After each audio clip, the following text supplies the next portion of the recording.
L'une des choses qui fait le plus défaut à beaucoup de gens,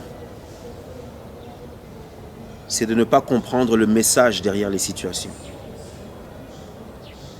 Une des plus grandes richesses dans cette vie, c'est de posséder la révélation du pourquoi des choses derrière les événements. Pourquoi telle chose m'arrive? Pourquoi telle chose m'est arrivée? Quel est le sens de cette difficulté, de cette douleur, de cette épreuve? Ne pas comprendre et ne jamais comprendre, c'est très dangereux. Ça peut vous amener à tourner en rond, mais vraiment tourner en rond toute la vie et n'aller nulle part finalement. Parce que sans révélation, vous n'accomplirez jamais rien. Sans la compréhension de ce qui se passe derrière. Parce qu'il y a la réalité apparente et il y a la réalité invisible. Et la dimension qui définit tout, c'est la réalité invisible. C'est l'endroit où tout commence, c'est l'endroit où tout part. Tout ce qui existe, même physiquement, est le fruit de quelque chose qui était d'abord dans l'invisible, dans l'abstrait. Même la chaise sur laquelle je suis assis maintenant, c'est le fruit d'une idée, d'une imagination, d'une conception. Voilà. Donc, tout projet est piloté par une intelligence. Et l'intelligence, c'est quelque chose de purement impalpable et d'abstrait. Donc, il faut comprendre que l'endroit où tout commence, c'est l'invisible. C'est ce que vous ne voyez pas. Ce n'est pas les apparences, ce ne sont pas les apparences, ce n'est pas la réalité de manière physique comme ça. Alors, dans toutes les situations qui vous arrivent, cultivez l'habitude d'aller rechercher la compréhension approfondie, pas superficielle. Ne vous fiez pas tout le temps ou à 100% à ce que les apparences vous montrent. Par moments, elles disent la vérité, les apparences, mais bien souvent, il faut vraiment du discernement pour comprendre que cette apparence ici dit quelque chose, mais derrière, il y a autre chose encore. Il y a tout un dynamisme, toute une vie qu'il faut aller puiser, qu'il faut aller comprendre. Et voilà. Et je veux parler d'un sujet très important. J'ai introduit par là pour parler d'un sujet très important, les épreuves. Les épreuves qui nous arrivent dans la vie renferment des messages. Renferment toutes sortes de messages. Et moi, les épreuves, pour moi, les épreuves, je peux identifier ça à beaucoup de choses. Et parmi les qualificatifs auxquels j'identifie les épreuves, il y a le voyage. Le voyage. Pour moi, dans mes inspirations personnelles ou dans mes méditations, j'en suis venu à découvrir. C'est une perception des choses, c'est une façon de voir que je partage. Les épreuves, je vois les épreuves comme un voyage. Pas seulement comme un voyage, mais je ne vais parler que de ça pour l'instant. Une difficulté, un challenge que je vis, une circonstance douloureuse ou particulière que je suis en train d'expérimenter, c'est comme une destination ou un voyage dans lequel mon esprit est transporté. Mon esprit, mon cœur, mon être entier. Tout de moi a été transporté dans cette circonstance qu'on appelle l'épreuve, que ce soit une injustice qui m'a été faite, que ce soit même la perte d'un être cher, que ce soit... Ça peut être tout et n'importe quoi, les épreuves de manière générale. Mon esprit a été transporté dans cette destination. Prenons les épreuves comme une nation ou un pays ou un territoire. Et j'ai été emmené dans ce pays-là pour aller rechercher quelque chose. La vie m'a, entre guillemets, imposé d'entrer dans cette épreuve-là, dans cette destination, parce que la vie veut me pousser à aller chercher un trésor. Et ce trésor-là, en fait, c'est une nouvelle version de toi-même. Ce trésor, en fait, c'est une nouvelle dimension de toi, un nouveau toi. À chaque fois que la vie te pousse à entrer dans une difficulté, dans une situation inconfortable, désagréable, un challenge, une épreuve, dans les petites choses, dans les grandes choses, dans tout et dans n'importe quoi, moi je t'invite à considérer ça comme un voyage que ton esprit fait dans cette destination-là qui est l'épreuve pour aller chercher maintenant une nouvelle version de toi-même. Un apprentissage nouveau. Chaque épreuve que tu fais, chaque expérience que tu fais, t'apprends quelque chose de nouveau, te fait découvrir quelque chose de nouveau. Et l'apprentissage, c'est une des valeurs les plus riches. Plus on apprend, plus on grandit, plus on s'enrichit. Et chaque fois que tu entres dans une épreuve, tu vas y chercher un trésor qui est toi-même. Donc, moi, cette perception des choses m'a beaucoup aidé, m'a beaucoup apaisé dans la compréhension du pourquoi derrière les difficultés, pourquoi derrière les épreuves. C'est comme une facette cachée de ce qui est l'épreuve. Voilà. Il y a toutes sortes de choses que tu peux aller puiser dans une difficulté.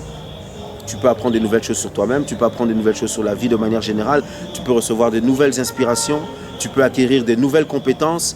Il y a toutes sortes de choses, de richesse, de sagesse, de lumière à aller puiser dans une situation qu'on appelle inconfortable, désagréable. Seulement, il faut accepter de voir ça comme ça. Il faut accepter d'avoir cette perception des choses. Parce que quand tu fonctionnes par l'ego, quand tu fonctionnes par la perception superficielle des choses, il te sera difficile d'accepter l'idée que dans cette difficulté, il y a quelque chose de bon. Il y a toujours quelque chose de bon à aller puiser. Psaume 23 nous dit quand je marche dans la vallée de l'ombre de la mort, je ne crains aucun mal, car tu es avec moi. Tu es avec moi. Qui? Toi, Dieu. Toi, Dieu qui est quoi? Toi, Dieu qui est lumière. Toi, Dieu qui est lumière, tu marches avec moi où? Dans la vallée de l'ombre de la mort. Moi, par là, je comprends que même dans les situations obscures, il existe une dose de lumière qui est le divin. Et cette dose de lumière peut être une version améliorée de moi-même. Cette dose de lumière peut être une nouvelle perception des choses.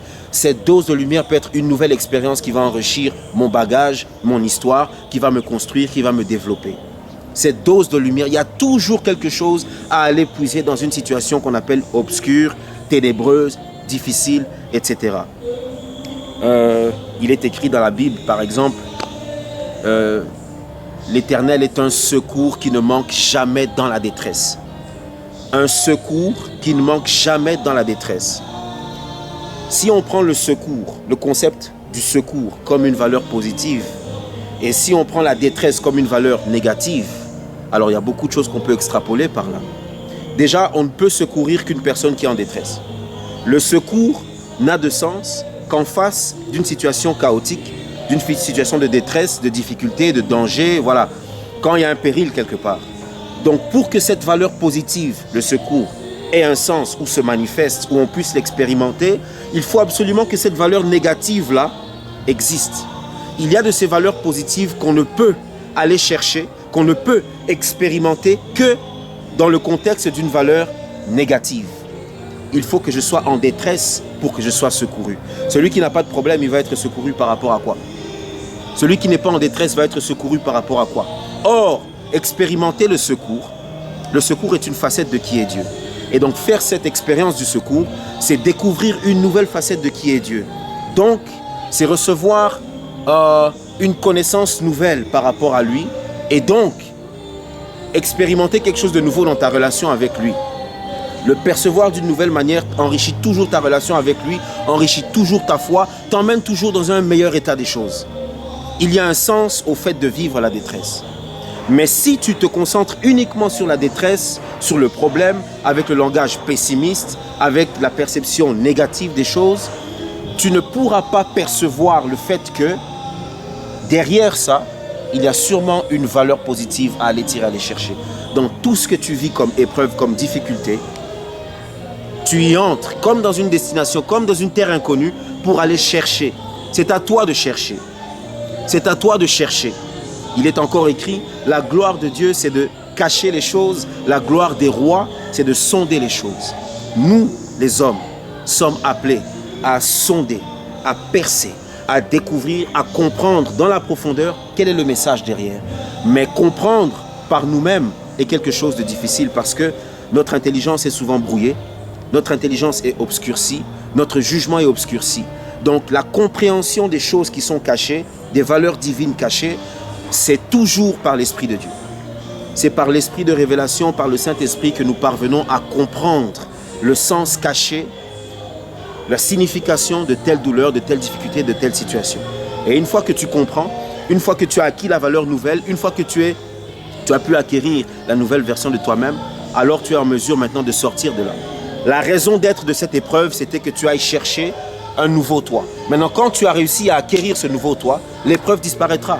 Et la beauté maintenant de Dieu, c'est quoi? C'est que l'épreuve qui était difficile, elle disparaît, mais la valeur positive que tu as cherchée, que tu allais prendre, elle est collée à toi et ancrée en toi pour toujours, éternellement. Donc le mal finit par se dissiper, mais le bien, lui, de manière éternelle te suit. Donc glorifie Dieu et dis-lui merci. Sois dans la gratitude constante pour les situations difficiles que tu vis, parce que quelque part ça te construit. Même si tu ne le comprends pas, même si tu ne le vois pas, même si tu es dans l'ego, dans l'orgueil, dans la peur, il y a toujours quelque chose de positif à aller chercher. Accepte cette façon de voir et tu verras par toi-même ce que ça va déclencher déjà dans ton âme, dans ta perception, et ça va te construire. Donc voilà.